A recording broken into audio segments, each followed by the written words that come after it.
आज ये पल फिर दोबारा नहीं आएगा। 3 शब्द हमारी जीवन यात्रा कहो, जीवन कहानी कहो, सब बयां कर जाते हैं। कल, आज और कल, पास्ट, प्रेजेंट और फ्यूचर। इसके इर्द गिर्द ही तो हमारी जिंदगी है।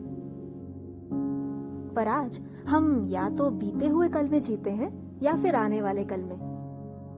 वर्तमान के इस क्षण के मूल्य को तो जैसे हम जानते ही नहीं हैं। या ऐसा कहना भी गलत ना होगा कि इस प्रेजेंट मोमेंट को तो हम एंजॉय ही नहीं करते। क्यों? क्योंकि हम या तो आने वाले कल को बेहतर बनाने में लगे हुए हैं या बीते हुए कल में जो गलतियां हमसे हो गई हैं उसको ठीक करने में लगे हुए हैं। पर ताज्जुब इस बात का है कि जिस पल से हमारे यह दोनों कल का निर्माण होता है उसके महत्व को, प्रेजेंट में जीने को हम जानते ही नहीं हैं। Art of living in the present कह तो देते हैं बड़ी आसानी से, पर इसको जीवन में अपनाते नहीं हैं। अभी ये बात सुनते हुए भी क्या पूरी तरह यही थे? अच्छा, जब आप खाना खाते हैं, कोई काम पर जाने के लिए तैयार होते हैं, खाना बना रहे होते हैं, पूजा कर रहे होते हैं, कुछ पढ़ रहे होते हैं, तो क्या उस वक्त पूरी तरह आप वहीं होते हैं? नहीं ना। इसलिए तो आज स्टूडेंट्स भी कंसंट्रेट ना हो पाने की कंप्लेंट्स करते हैं। क्योंकि जिस आत्मा के पास शुद्ध और शुभ कर्मों का खाता होता है तो उसको ना तो पास्ट खींचता है और ना ही फ्यूचर।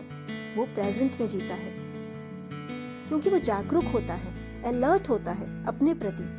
उसकी एक आंख हमेशा भीतर की ओर ही होती है कि मैं क्या सोच रहा हूँ, क्या बोल रहा हूँ, क्या कर रहा हूँ।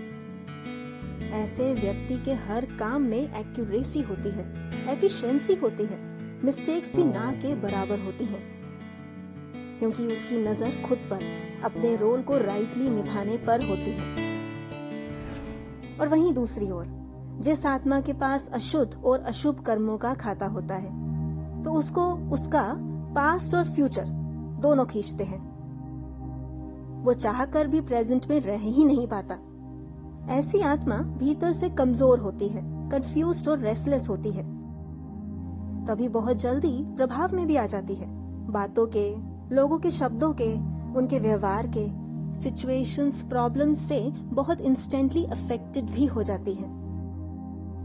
तभी ऐसी आत्मा कभी एक्यूरेट डिसीजंस भी नहीं ले पाती और ना ही अपने काम में एक्यूरेसी, एफिशिएंसी को अटेन कर पाती है। तो अब आप सोच रहे होंगे कि इस कलयुग में जहाँ जीते ही सब कल में हैं और तभी तो यहाँ है ही कला कलेश, तो ऐसी दुनिया में कौन रह सकता है अछूता अपने पास्ट और फ्यूचर के इफेक्ट से? और फिर प्रेजेंट में कोई रह भी कैसे सकता है, क्योंकि इतनी फास्ट लाइफ है, इतना कंपटीशन है।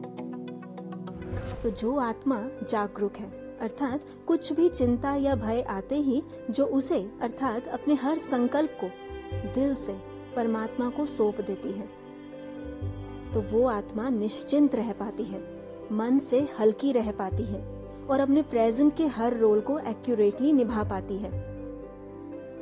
जिस प्रेजेंट मोमेंट से उस आत्मा का पास्ट भी संवर जाता है और फ्यूचर तो ऐसी आत्मा का होता ही ब्राइट है। इसलिए जागरूक बनिए, अब सोए ना रहे अपनी सबसे पहली जिम्मेवारी के प्रति, जो कि हमारी खुद अपनी ही है, अपने ही मन की श्रेष्ठ स्थिति की है। क्योंकि आज से ही संवरेगा हमारा कल और तब ही तो होगा हर समस्या का हल। तो देखते रहिए आपका अपना पीस ऑफ माइंड चैनल, एक पीसफुल लाइफ के लिए।